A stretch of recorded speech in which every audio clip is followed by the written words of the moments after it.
Good morning, everyone. My name is Ansar Sheikh, Electrical and Electronics Engineering Department, St. Peter's Engineering College. In this lecture, I am going to discuss about electric traction. In electric traction, what are the types of services are there? What is the relation between speed and time curve?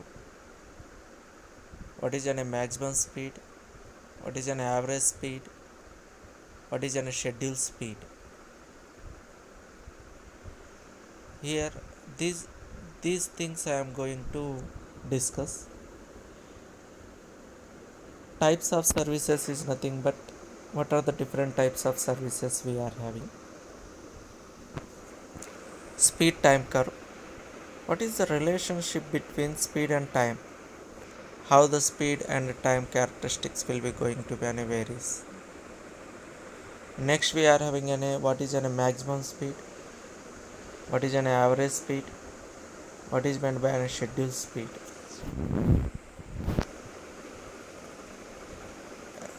There are three different types of services. First one is urban or city services. Urban or city services is nothing but it is having a small distances between stations, and whenever we are having a very less distance, then we require a high acceleration. Why? Because in urban or city services, very less distance we are going to stop, and immediately we are going to start. So that in that particular case, we required high acceleration. Suburban services, small distance again as compared to urban. Suburban, small difference will be there in the point of distances. Again in the case of suburban services also, we must have high acceleration. And mainline services, that means as we are going for a long distance,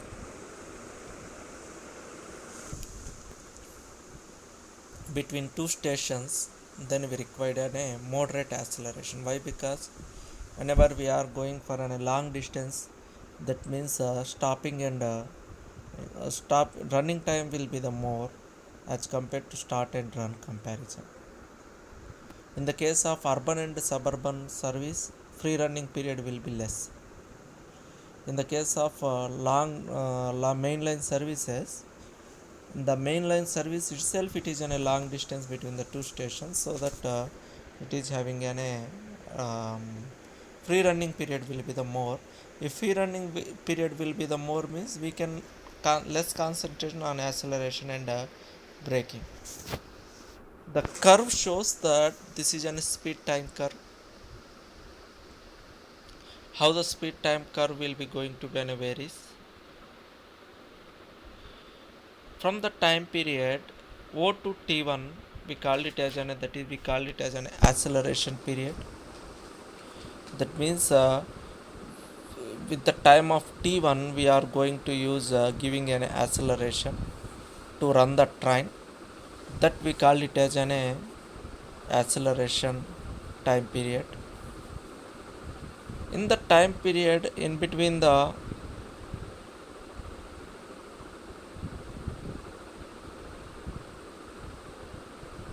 T1 and T2, we call it as notching up period or constant acceleration period.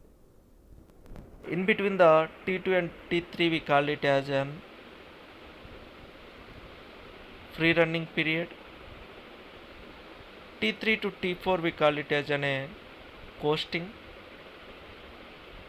T4 to T5, we call it as an braking time period. The curve consisting of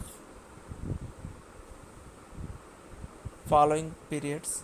That's what we discussed now. The time between O to T1 we call it as an a notching period, that means a starting up period or constant acceleration period. The time between T1 and T2 we call it as acceleration period or speed curve running period. The time T2 to T3 we call it as acceleration period or speed curve running period. T3 to T4 we call it as free running or constant speed period or coasting period. The time from T4 to T5 we call it as a retardation or braking period. This period, the time 0 to T1 we call it as a notching up period. In this time period we are going to apply the acceleration. In the second period, this period we call it as an acceleration period, acceleration period or speed curve. Here we call it as this is a free run or constant period. In this case we call it as a coasting period. Here this period we call it as a retardation period. The simplified speed time curve, that speed time curve we can draw like this, that is an O A B C. Here we are having an just only acceleration period, coasting and then braking period. This is the trapezoidal speed time curve. How we are going to find out the area of this trapezoidal speed time curve is OAD, that is a triangular.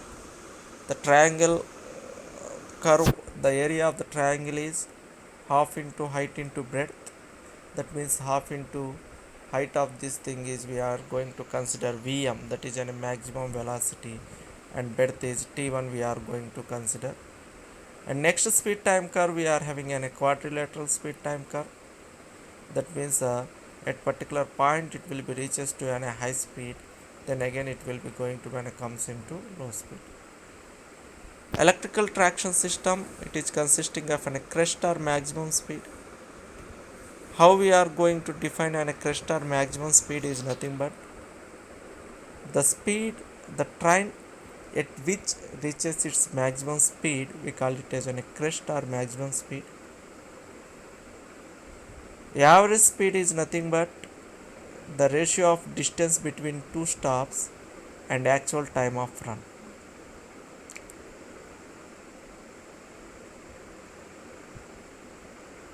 The average speed of a train, how we are going to find out is nothing but, for example, if you are having two stations, at a particular station if you stop the train for 10 minutes, whenever we are finding an average speed, at that particular average speed we are not going to consider that stopping time. For example, in between the two stations, if you are having a 100 kilometer and it will be going to when it runs with a 10 minutes then or a 1 hour, that then we are going to consider the ratio of the distance between the two stops to the actual time of run. Whereas in a scheduled speed, the train will be going to an stop for 5 minutes, that time also we are going to consider the ratio of distance between the two stops divided by the total time of run. Total time of run means it includes the stopping time also. These are the main definition of